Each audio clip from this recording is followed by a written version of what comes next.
February 15th, 2024. The committee resumes its study on the distribution of federal government funding among Canada's post-secondary institutions. It's now my pleasure to welcome in the room the Canadian Association of Graduate Students, Philippe Edouin Bélanger, President, and Dr. Fahim Kadir, who is the Vice President. We have virtually the Canadian Association of University Teachers, Dr. Robin Whitaker, and also we have Dr. Eric Weissman from the Post-Secondary Student Homelessness Research Network on video conference. So you'll each have 5 minutes in your remarks, and then we'll go to the questioning rounds. I'll signal you when you're getting close to time, and I will interrupt you when we're over time, and we'll get into the meeting. So starting us off, from the Canadian Association of Graduate Studies, Dr. Bélanger or Dr. Kadir, which one is going first? Thank you, and good morning. So, as you know, my name is Philippe Edouin Bélanger, and I am the Director of Graduate Studies and Student Success at the Institut National de la Recherche Scientifique in Quebec City. Good morning. My name is Fahim Kadir. I'm the Vice Provost and the Dean of the School of Graduate Studies and Postdoctoral Affairs at Queen's University. So we are pleased to address the community today in our capacity as President and Vice President of the Canadian Association for Graduate Studies, Canada's National Association for the Advancement of Excellence in Graduate Education, Research and Scholarship. CAGS remains firm in its support for an increase in the size and number of graduate student and postdoctoral scholarship provided by the 3 federal granting agencies. We strongly believe that the current models for distributing federal research funding in Canada are outdated and ineffective in achieving its core mission in supporting the next generation of researchers. In particular, the current concentration of Canadian research funding among a few universities has created an inequitable and at times inaccessible research funding ecosystem in this country. This is particularly true for rural and small as well as mid-sized universities. While the current framework rewards institutions with robust faculty-level research agendas, it does not always adequately account for the size and complexity of an institution's graduate student population. Furthermore, the current framework does not acknowledge that distinctive centers of excellence exist in all institutions, both large and small, urban and rural. Le modèle de financement actuel pose également d'importants défis. The current funding model gives a privilege to bigger institutions, while smaller ones do not necessarily have the means to apply and receive granting. At a time when the government is planning investment in research, we need to seize this opportunity and make sure that the plan is more balanced institutionally and regionally while continuing to focus on academic merit. As well as to foster a culture of innovation in Canada, CAGS proposes a model for distributing funds based upon the size of an institution's graduate student population. This new model would be supported by 3 fundamental principles and/or assumptions. Number 1, all universities in Canada, regardless of their size and location, have centers of research excellence and exceptional graduate students. Number 2, equity in graduate education and scholarship is fundamentally enhanced when graduate students from different types of institutions and disciplines have access to federal funding. And number 3, the academic excellence and merit of students should be the primary driver in distributing federal research funding. Alors, nous allons faire quelques propositions et les changements que l'on... And so we'll make a few proposals, and these changes, we believe, will allow us to improve the way that support is given and also support everybody within the ecosystem and everywhere across Canada. Specific policy changes. Number one, establishing a new framework for research funding distribution where quotas would be determined by the number of graduate students enrolled in research-based programs at each institution. They should shift the current allocation of funding to a model that is balanced, based upon the academic merit of students, and aligned with the proportion of researchers in each of the three tri-agencies. We should also expand access to funding opportunities for all universities, regardless of their size, location, and profile.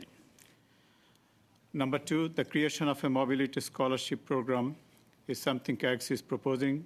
They should provide funding to graduate students and postdoctoral scholars to pursue part of the research programs and studies outside of their own institution. This should be similar to the European Commission's Erasmus program, and CAGS would like the tri-agencies to evaluate the introduction of a Canadian Erasmus program to encourage intra-provincial and interprovincial student and postdoctoral mobility.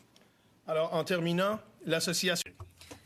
To finish, CAGS and many other stakeholders in the higher education community believe that a more equitable model for distributing federal research funding would better serve the interests of our great universities, their students, and researchers and Canadian society as a whole. Thank you for your attention, and we're ready to answer your questions. For your excellent presentation. Now we'll move to Dr. Eric Weissman from the Post-Secondary Student Homelessness Research Network. Dr. Weissman for 5 minutes. Thank you. Greetings. I want to thank the committee for inviting me as a representative of the Post-Secondary Student Homelessness Research Network. I also like to add, in response to my colleagues, I actually was a CAGS recipient of the Distinguished Dissertation Award in 2014, so thank you. I'm an associate professor at UMB in St. John. I'm known as a lived experience scholar. I've been in recovery from addictions and episodic homelessness for about 28 years. Most of my work focuses on these areas and on finding ways to incorporate lived experience in qualitative research, and also seeing student or other potential researchers' life courses as evidence of skills and qualifications deserving of recognition and funding. I'll return to this later. Since 2016, we've been studying post-secondary student homelessness. The work began as surveys at sites across Canada. In 2021, our network, anchored at UMB in St. John, expanded to 8 sites, and it was funded by Making the Shift, part of the network of centers of excellence in Canada. The research asks what students, faculty, administrators, and researchers think the role of institutions and government should be in assisting them with housing and other costs. One might ask how research on student housing bears on innovations in the funding of research in Canada. The housing piece is a key ingredient for student success at all levels of the post-secondary experience. I agree with the comments made by Dr. Vaugeois on March 21st and many others in the recordings that I've read about what I would call implicit biases toward funding previously funded scholars and institutions.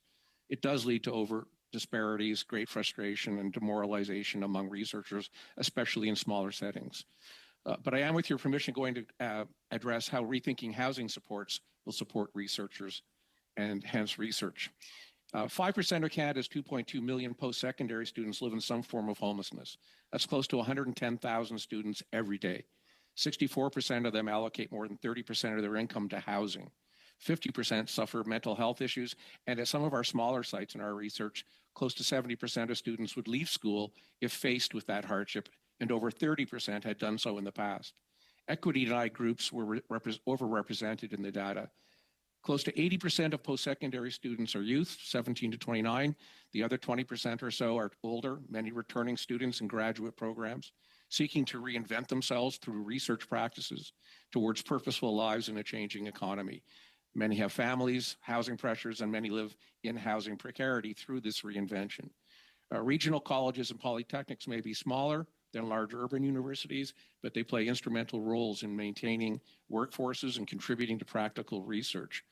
So when we're funding research or tuition, or funding student life courses that are more complicated than traditionally thought of, more than the research, more than the ideas, the research is intertwined in these complex life courses. It's time to consider what more the government can do to support this important piece, the housing piece. Supporting student housing will directly lead to the well-being of students, encourage long-term research tracks, and increase graduate and postgraduate attendance. An overwhelming majority of students and other respondents in our work feel it is incumbent on the federal government to help with this urgent part of their education, and they balk at applying to graduate programs because of this cost factor. On research this year, 2 of my research projects this year, I've had gifted students who found the pressure of maintaining their housing and their schooling too difficult, and in the midst of the research had to take leaves from their research positions. And I believe in anecdotal evidence. My colleagues will tell you how common housing-related precarities are among our research assistants and the effect it has on our research. Be it AI or the cost of living, post-secondary is facing several existential threats.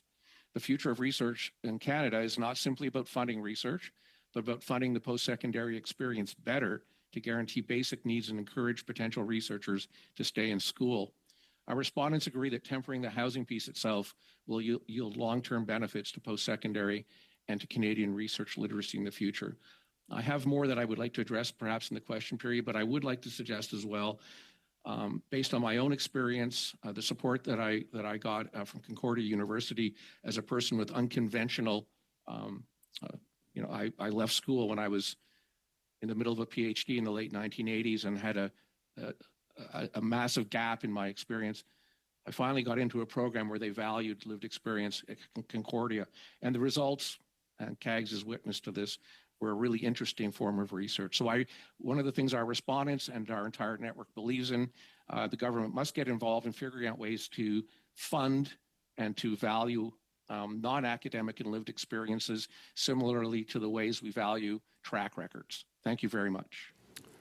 Great, thank you. I know more could be said, but time is not on our side on that. But hopefully during questions we can explore some of those ideas. And now we'll move over to Dr. Whitaker from the Canadian Association of University Teachers online for 5 minutes, please. Thanks. Good afternoon. I join you from St. John's, Newfoundland, ancestral homelands of the Beothuk and Mi'kmaq peoples. Thank you for undertaking this important study. I'm Vice President of the Canadian Association of University Teachers, which represents 72,000 researchers, teachers, librarians, and general staff at universities, colleges, and polytechnics across the country. I'm also a professor at Memorial University, a comprehensive research university. Federal support for research is critically important to current and future challenges. Over time, we've seen changes to what the federal government funds, who it funds, and on what basis.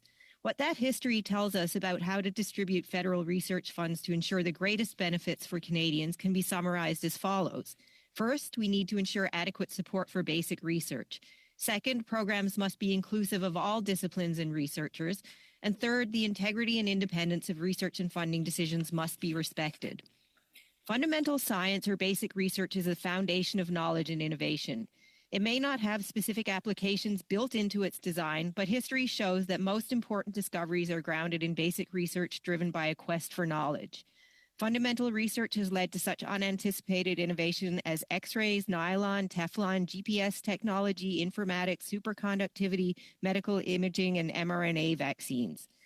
In short, applied and mission-driven research cannot thrive if fundamental research is struggling. The advisory panel on federal support for fundamental science suggested at minimum a 3-to-1 distribution of investments in research between basic and applied. Some experts suggest the ratio should be closer to 4-to-1 if we're to reap the best rewards for society.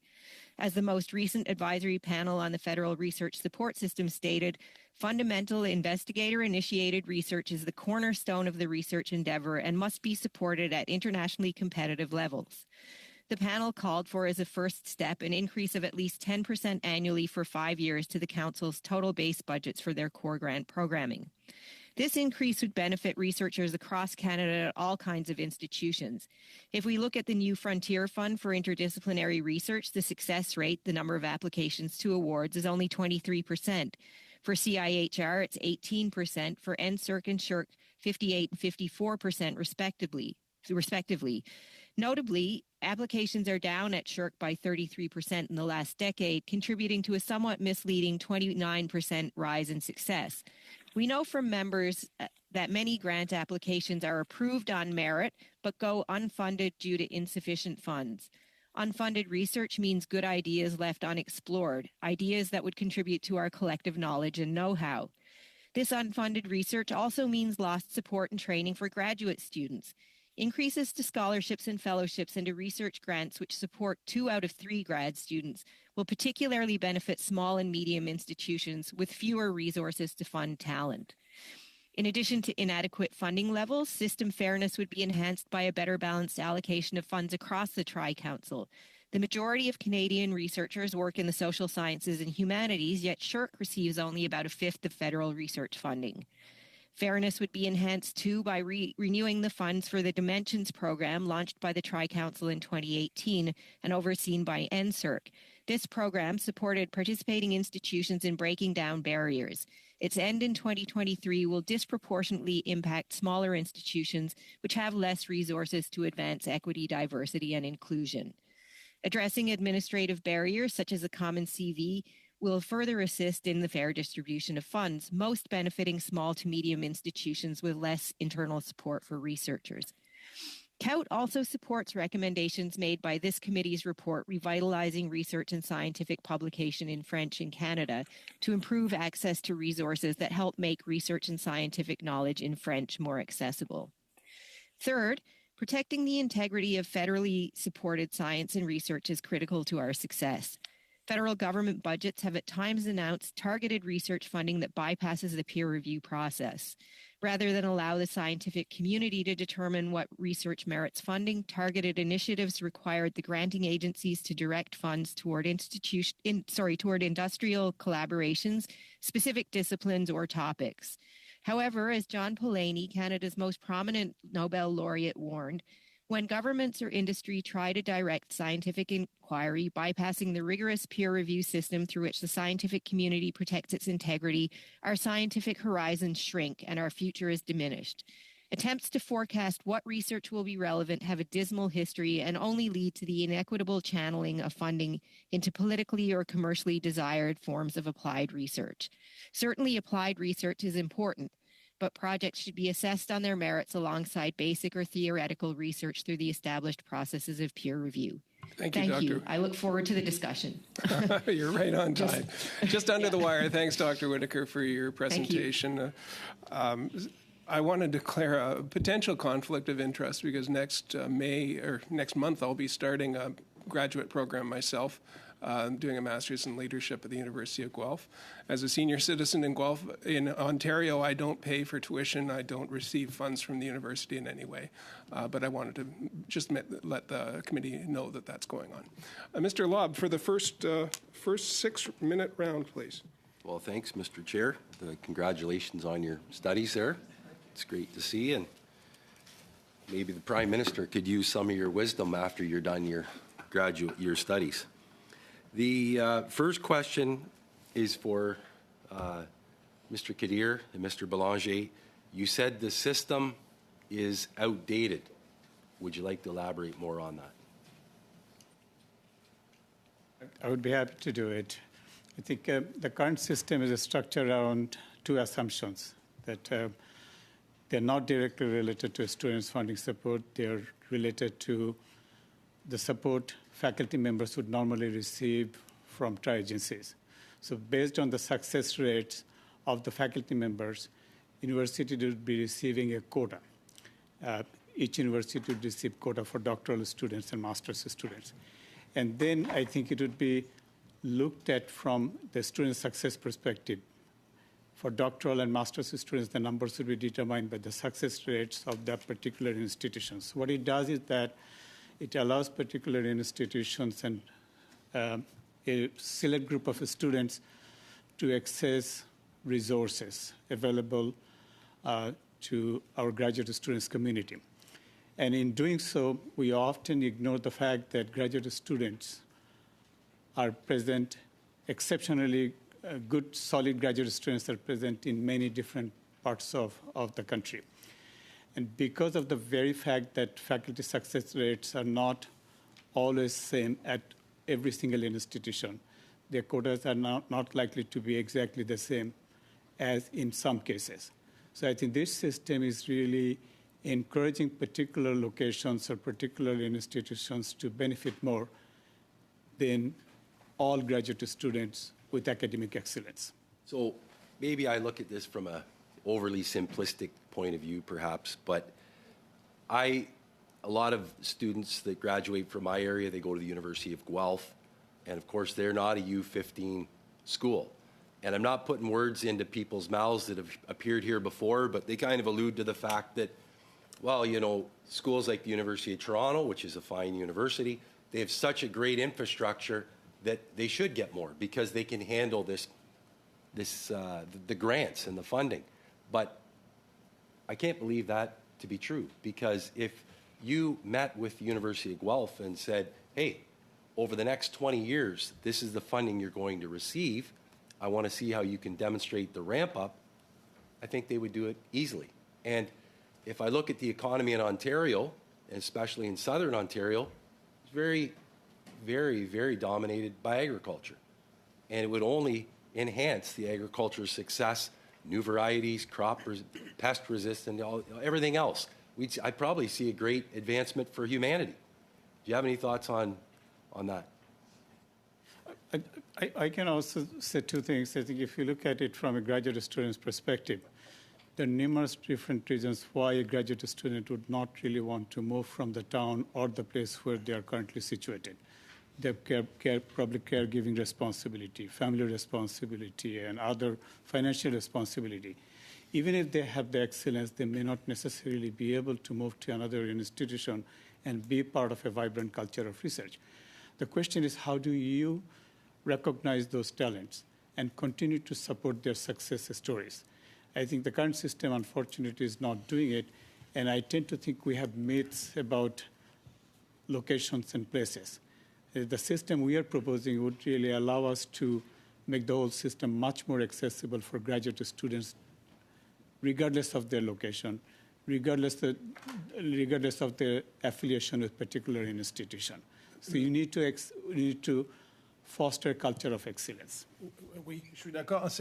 And also, I think we've pointed out in dans notre présentation que In our presentation, we showed that smaller universities have specific issues, especially when it comes to the administrative capacity required to apply to major granting programs. Because in small universities, we don't have personnel, staff that are dedicated to doing that. So whether you're looking at the Tri-Council initiatives or other initiatives in smaller universities, since they are subject to the same deadlines and rules, it's harder to deliver the product because we don't have the same organizational capacities. And I think it would be a good thing if in the future the specific realities of smaller establishments are taken into account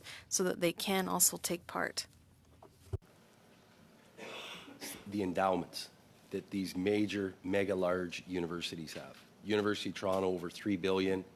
McGill and Western Ontario, University of Western Ontario, almost $2 billion. That's a lot of money.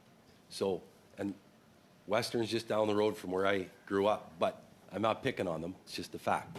But the reality is they have some of the biggest endowments, but they also receive some of the biggest dollars in research. So it's a multiplying effect for what they're doing, and call them the smaller, more regional universities.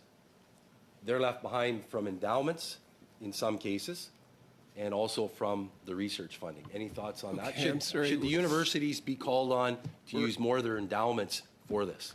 We're over time, but if you have a yes or no, or if you'd like to answer. No, but je dirais simplement que We're over time then. Okay. So if there is an answer, we'll have to bring it in writing and maybe in a future round. Mr. Turnbull for 6 minutes, please. Thanks, Chair, and thanks to all the witnesses for being here today. Maybe I'll start by just sort of going back to your opening remarks, Mr. Kader and Belanger, which were quite good. I think maybe I misheard or I didn't understand completely, or perhaps you ran through it a bit too quick for my attention this morning. Maybe I was too focused on the federal budget in anticipation of that this afternoon. But can you just slow down and describe to me, what are you specifically proposing? So I understood there were two policy changes. You're saying there's a need for a new framework. But I want to make sure I fully understand what you meant by that, and I wasn't sure whether I completely captured it in my mind. So could you maybe just revisit that? Thank you for the question. I think there are two things that we are proposing, one of which is to change the current distribution model, which indeed rewards very specific institutions, very specific groups of students. So we want it to be widely available to students studying in all universities. So the quota system is not going to be determined by the successes achieved by faculty-led research initiatives. Instead, it would be about student excellence, academic merit and excellence would drive the entire conversation of graduate fellowship. So students studying in all universities in Canada would have equal opportunity to apply for these funds and would be able to receive these funds to support their initiatives. The second one... Can I maybe just clarify yeah, that and before you go to number two? So the specific shift then is that student success would be what determines whether faculties get research funding? Is that what you're saying? We're separating it, completely separating. Okay. Our focus is exclusively on graduate students' fellowship. That would be not tied to the success rates of faculty members' grant application successes. That would be always a separate issue. Graduate students, regardless of their location, regardless of their affiliation, should be able to apply for fellowships based on their academic merit and excellence. That is one we're proposing. And it will be based on the number of graduate students enrolled in research-based programs in universities across Canada. So the quota will be calculated over the student population from a university to another. And the second one that we are proposing is something that Canada does not necessarily have now. It creates a bigger challenge for students who, for many different reasons, cannot really go to another location and pursue their academic degrees. They have to be in their hometown, despite the fact that they are talented, but they don't necessarily now have the resources to go to another institution and participate in research activities or academic activities that are unavailable to them. So this Erasmus program, a Canadian version, would allow students to go from one institution to another and be part of a vibrant process of research and learning. Okay, got that. Thank you for that overview, and that's more clear to me. So what would be the impact, the ultimate impact on the research sort of ecosystem in Canada across all the post-secondary institutions if those policy suggestions were put in place with the new framework? Like, what would be the outcome that's anticipated? Obviously, we don't have a crystal ball, but what's anticipated in terms of the outcomes? Sur la distribution. When it comes to distributing scholarships, if you look at all of the student bodies, there should be a more equitable distribution of grants. That's the first thing, so a fair distribution. And the second issue is allowing more mobility within Canada so that more students can have an experience in post-secondary education in integrating mobility within their actual scholarship. If you look at Europe, there's an Erasmus program which allows students to travel, and that is beneficial to research also because research is done in collaboration. So if there was a kind of Canadian Erasmus that allowed student mobility within the country, I think it would be a plus for our student population. Graduate education is always about recruiting talent. It has always been.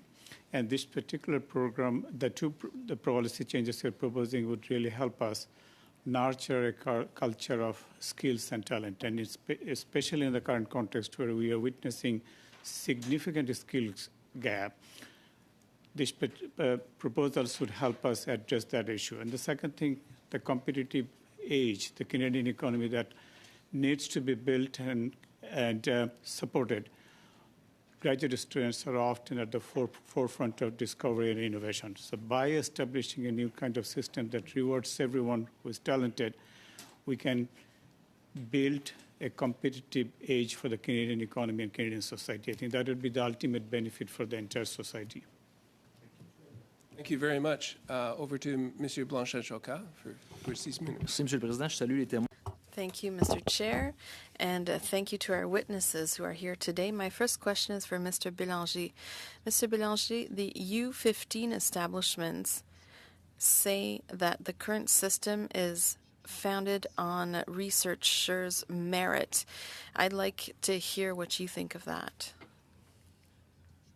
Well, I think Canada established a system for assessing research that is certainly of a high caliber, but that could be improved. I think the data from ACRU that shows the concentration of federal funds in a handful of universities shows that there's probably a systemic bias within the system in place. And that is why we invite the federal agencies to rethink the way that they attribute funds. And that's why we've put forward our proposals. We suggest that you seize this opportunity to rethink the way federal funds are distributed so that it's done in a more equitable way. Thank you for the answer. We only looked at university funding, but I'd like you to talk about funding from the point of view of researchers and students. There's a concentration of researchers that are within the U15 universities. I'd like to hear your thoughts on how this may penalize research and innovation undertaken by researchers in smaller universities and institutions. Well, what we are proposing is a distribution of scholarships that would be based on quotas that would reflect student bodies. And so we think that this way would allow a more equitable distribution of funds and would also allow these funds to be based on university academic merit. The agencies already attribute quotas to universities.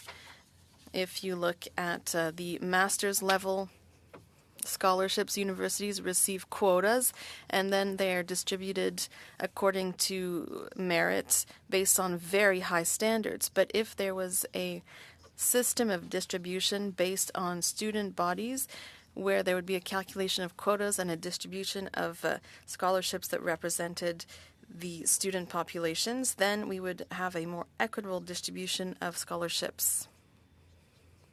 Mr. Bélanger, you say according to merit, but if you look at the data, 79% of universities, so the U15 universities, receive all of the funding research funding rather in Canada. Do you think it would be better to have access to a major university or to live close to a big urban center? What's the issue here? When I was saying that they are attributed according to merit, universities already do this by managing the quotas at the master's level. So universities receive a certain number of scholarships, and then they distribute them according to academic merit. But I think by changing the formula, by giving a quota based on student populations, we would better serve the student population. It would be more equitable throughout Canada. And I think the councils could trust universities to attribute the scholarships based on merit. I come back to one of your recommendations on the way the scholarships are distributed. At the moment, it's founded on the amount that universities previously received from the granting councils.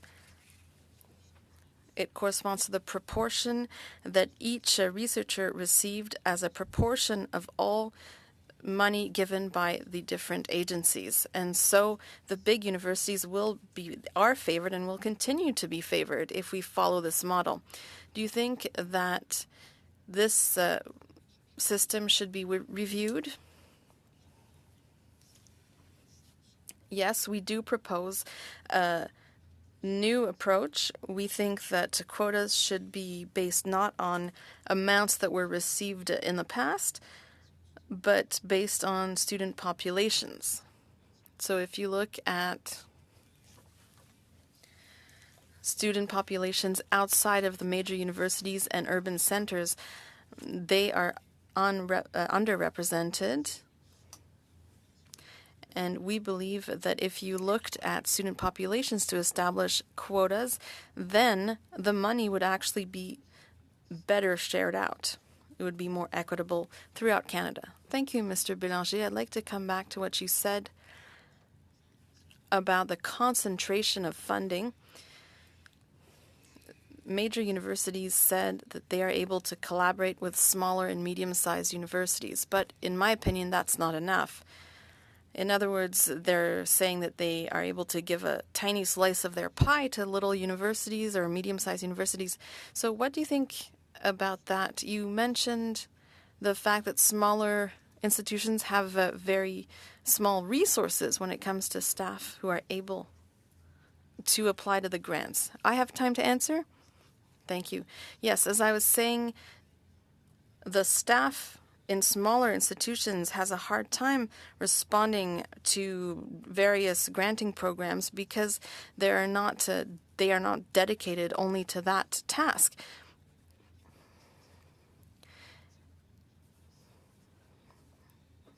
I'm thinking of various issues, research safety, and other issues that are a bigger burden for smaller institutions. Thank you. Well, thank you. Thank you all for being here. I'm going to start with Dr. Whitaker, if only because you're in Memorial University, where I did my research many, many, many years ago. So it's good to have someone here from MUN. And Memorial is one of these, small to medium-sized institutions. It's big enough to have a medical faculty, but it's not part of the really big university group of research institutions in Canada. I'm just wondering if you could perhaps expand on the difficulties of institutions in that category in terms of attracting research funds, which, we've heard a lot about support for grad students,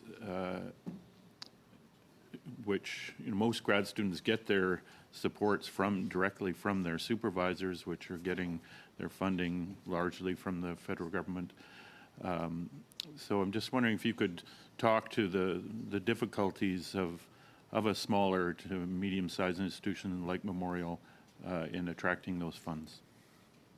Great. Yes, thanks so much for that question. And it certainly does also speak to issues affecting graduate students. I mean, I think this points to a couple of issues. One is, we need to think about a larger number of a larger amount of funding available across the board. I think it's not helpful to set this up as a kind of, competition between different institutions. We're looking at finding ways for the entire system to thrive. But that also means, I think, taking a broader approach than simply looking at research funding. We need to look at the foundation as well. There are challenges in terms of, as I mentioned in my opening remarks, the administrative burden that often faces researchers at some institutions where there aren't as many supports on site. And so this, both affects the ability to apply for research and also the ability to make the best use we can of research funds, when we get them. So I think it's time, that we had a broad national conversation about the best way to support post-secondary education and research across the board. And that certainly includes the availability of research funding, which will, benefit graduate students, both in terms of fellowships and scholarships and also in terms of training opportunities. But the foundation also needs to be there so that we can leverage that funding and really do our best for Canada. Okay, thank you. And now I'd like to turn to Dr. Weissman. Thank you for bringing up the issue of housing, in this day and age when housing is, one of the real critical crises, I guess, of the nation as a whole, and how it affects students and thereby directly affects research across Canada. In my riding, I have two small institutions, both colleges, Okanagan College, Selkirk College. We have a real housing crisis in our region. Housing prices are very high. Wages tend to be low. And both those institutions are trying to tackle that problem of housing. And I'm just wondering if you could maybe just expand on how those housing issues, again, affect the students that actually are doing most of the research. Thank you for the question. I appreciate that. I can give you two very concrete examples from our own network. Two of our research partners are the University of Alberta and Nova Scotia Community College. And at the University of Alberta, they introduced a safe home project for students. It's an emergency type of housing for students who are intermittently or not chronically, but experiencing literal loss of home, loss of shelter for a variety of different reasons. And in Nova Scotia, we have a great deal of people who are students who are living very close to the poverty line or below it, and for other reasons, perhaps they lose a job, they get ill, they miss a paycheck, they lose their housing, and so they have to choose between school and housing or finding another job. So they introduced, in cooperation with the city, a number of different programs for subsidized units in the city to house specifically students who are in emergency sheltering need. And as a result, they've serviced dozens of students over the last several years who have been able to stay in school and maintain their research tracks, finish their degrees, and go on to their graduate degrees. In my own work, I've taught in 5 provinces and 2 states. And everywhere that I've been, and I've worked with students who are and especially here in St. John, I'm working with a great many students who are sometimes first in their families to go to university, and many of them are going on to graduate school here at UMB or other places. And we have a very high poverty rate here. We have an accepted narrative that it's okay to suffer through school. And so you have people who have been reinventing themselves or who see their housing precarity as not a great issue. And then they get into graduate school and they're working incredible hours and they're trying to work, and then something has to go. They can't lose their housing. In our research, 70% of students said they would leave if they faced homelessness. And that is what's happening across the board. Great. Thank you. It's good to get the numbers in there. And now for our 5-minute round to Michelle Rampel-Garner to start us off. Thank you, Chair. I'll start with Dr. Weissman. I'm really struck by your comments on the student experience as it correlates to housing. This is something I think we're all very aware of. I'm wondering if one of the recommendations that the committee should make, or you think we should make to the federal government, is that the eligibility for federal research funding be tied to some sort of aspect of the rental housing index, like rental availability within a certain region, or which could be modified by purpose-built housing for student accommodations. I think that's a brilliant idea, and I hope you'll come to our symposium in the fall, because we are trying to upstream ideas about how to deal with that piece. And I do believe that there is no singular housing solution, but I do believe, and most of us on our research team fundamentally believe, that even if students aren't getting SHRC or CGS or other grants, as soon as they enter the research capacity, as soon as they enter graduate school, there should be some form of housing subsidy to help guarantee that basic need. Because really the difficulty they're having with precarious housing is leading to them failing their own goals. So yes, I think it's a great idea. I'm just trying to look at a way to incent institutions to be part of the solution when it comes to housing. We've seen many institutions across the country really have high intake numbers of students without thought to housing, particularly international students.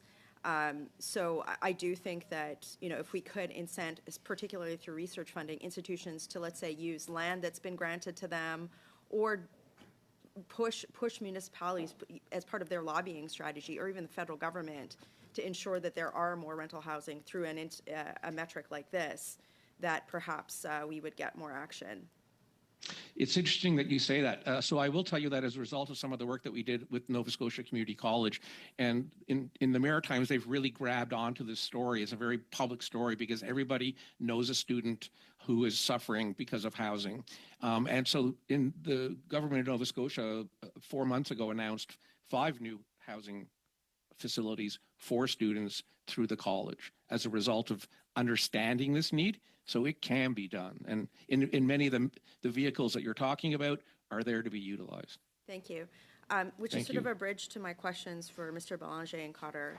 The notion of quotas, so being funding being attached to student population, I understand where you're going with it, but don't you think it would just incent institutions to juice their numbers as opposed to looking at overall student experience? Like, if we had a set quota experience, what would stop universities just from increasing numbers or counting virtual students and not accounting for things like housing when we're in the middle of a major housing crisis? That's point number one.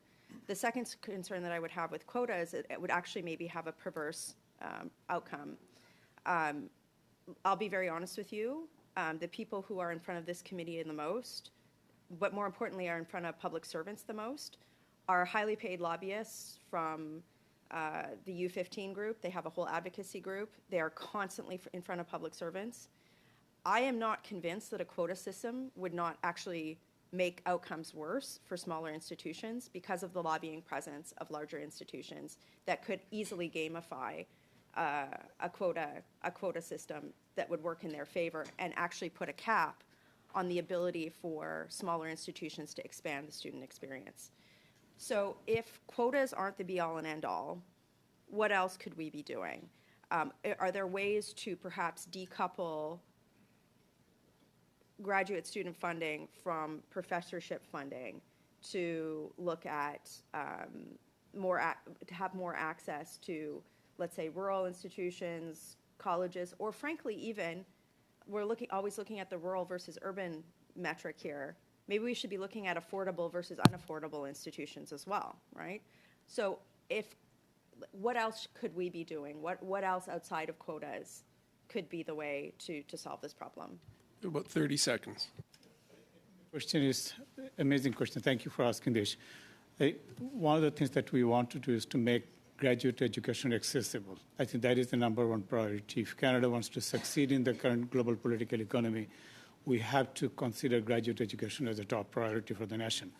And then the second question, which is associated with the first one, how do you make sure that these students succeed? Should you be able to offer funding support so that they don't have to go to a food bank or struggle to find housing to cover the cost of housing for the duration of their study? I think these two issues would really, in my view, influence the entire narrative of graduate education in Canada. Great. And the quota, I don't think... I think we'll have to leave it at that thought, but thank you. And now to Ms. Kayabaga for 5 minutes, please. Thank you, Mr. Chair. Maybe I'll let him finish his comments, as I'm interested to the answer as well. Oh, go ahead, I think. No, you can finish your answer to my colleague. I lost my thought already. Okay. Well, maybe it will if come to my mind, and I'll let you know. Yeah. If I can sort of bounce off of some of the comments that I've heard my colleague across the floor asking, I'm interested to know what your thoughts are on the onus being on the universities to sort of also support their students and make sure that you're talking about the food bank, for example. I don't think that should be a Canadian problem. The universities do receive funding from the students and from the government to be able to establish a healthy environment. She was just mentioning about housing. Where's the onus on the universities to also provide that housing versus just keeping an open quota where you limit to the resources that you have? Can you maybe comment on that? Very difficult question. Let me put it this way. Universities don't receive really always the support for housing or offering what you call living subsidies to graduate students. In the current environment, what we normally do, I would say only about 10% of our students are funded externally by grant councils, et cetera. Depending on the institution, it could be even lower, anywhere between 1 and 16% of the students.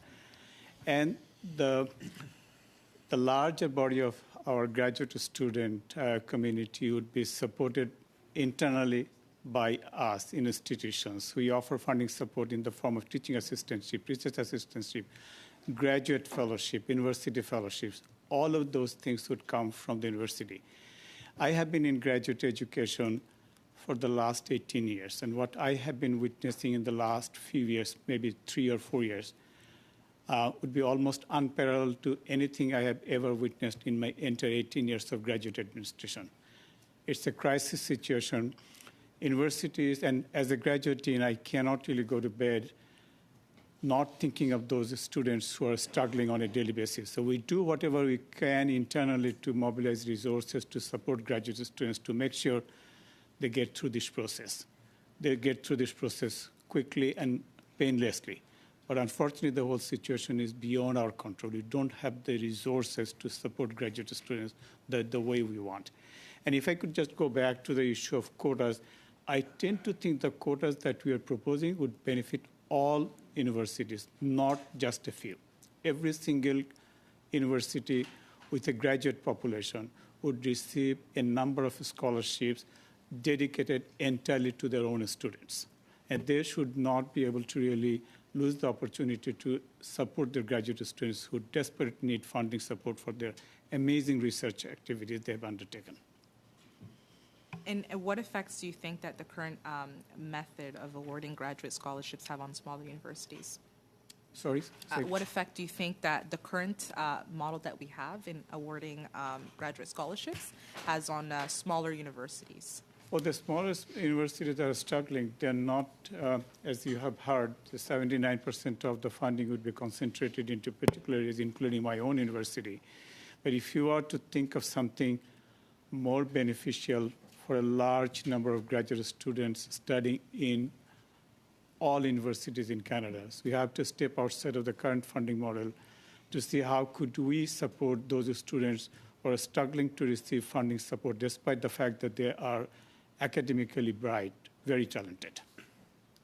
If I can ask a question to Robin Whitaker, during the recent study on pay gaps among faculty at Canadian universities, witnesses explained that the traditional division of tasks for tenure track and tenured university professors involve 40% of teaching and 40% of research and 20% of service, such as sitting on committees and reviewing for journalism and mentorship. Is there a concentration of federal research funding in large research universities, and do they have an effect on other aspects of professors' work, such as teaching or service work? And if you can explain a little bit on that. About 20 seconds. Hey, yes, well, thanks for that. I think across the board, what we're seeing is increasing pressure on everyone, thanks to the unfortunately large number of precariously employed academics. So I think, we can't separate those questions from wider system questions. Okay. People are increasingly, I think I'm out of time, am I? Yeah, you are. Thanks. Okay. We're almost at the top of the hour, and we have two more 2.5-minute rounds, starting with questions with Maxime Blanchet-Chocat for 2.5 minutes. Merci, Monsieur le Président. Je poursuis vers Monsieur Bélanger. Monsieur Bélanger, est-ce que... Thank you, Mr. Chair. Mr. Bélanger, do you know if the way the funding is concentrated has an influence on the rate of graduation? Unfortunately, I have no data on that. I know that the rate of graduation can vary from one establishment to another. If I can speak for my own institution, we have a very high rate of graduation, even if we are a small-sized institution.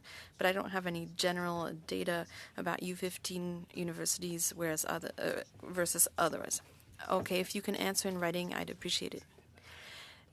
Is funding concentration, does it have an effect on the on equity when it comes to certain linguistic communities like Francophones, for example. We know that 79% of funding goes to 13 of the U15 universities, which are Anglophone universities. Do you think this data shows us that accessing researching funds is more easily accessible for Anglophones? Well, once again, I come back to the idea of having quotas. I think it would allow us to establish more equity when it comes to funding Francophone versus Anglophone universities. I think things are getting better. Francophone universities are able to get a bigger slice of the pie. But what does worry me when it comes to Francophone universities is the capacity of Francophone students to submit their grant requests in French. That is something that does worry me, and I think Francophone students in Canada should be certain that their grant requests are assessed fairly, and I think there's some work to be done there. I do have some doubts when it comes to the linguistic capacities of certain members of research councils, or rather of their selection committees. I think there is some work to be done when it comes to assessing those grant requests. That's something that does concern me. Good answer as well. Mr. Cannings for 2.5 minutes. Well, thank you, and I'm going to turn back to Dr. Whitaker again. You mentioned in your presentation at the top that there was some inequity in SHRC accessing funds for research, that there was more research and less dollars.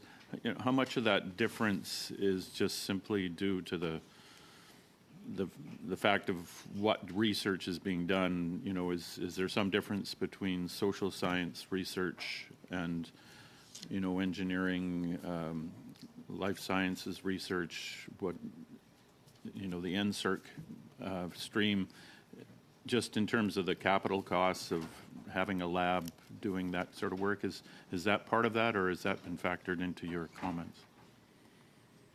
Thanks for that. Yeah, I anticipated I might get that question. Certainly, it does require, you know, there's some forms of social science that require larger amounts of money. Polling research sometimes does, and so on. But you're right that, of course, you know, the cost of maintaining a medical lab or a basic science lab can, you know, be higher than many forms of social science research. I don't think we're necessarily talking about, you know, an exact balance, but just a kind of a rebalancing with a view to increasing and making access more equitable across the board. You know, about 60% of researchers in Canada are in SHRC disciplines. So the fact that only a fifth of the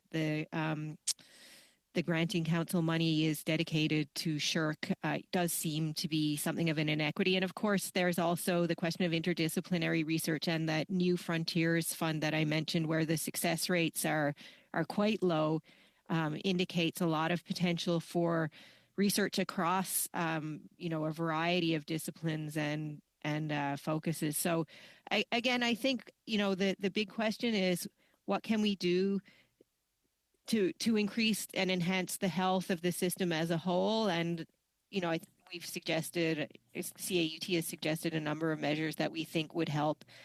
This committee is doing really important work, and I think, you know, as I mentioned, I think it's time also to have that, you know, national conversation.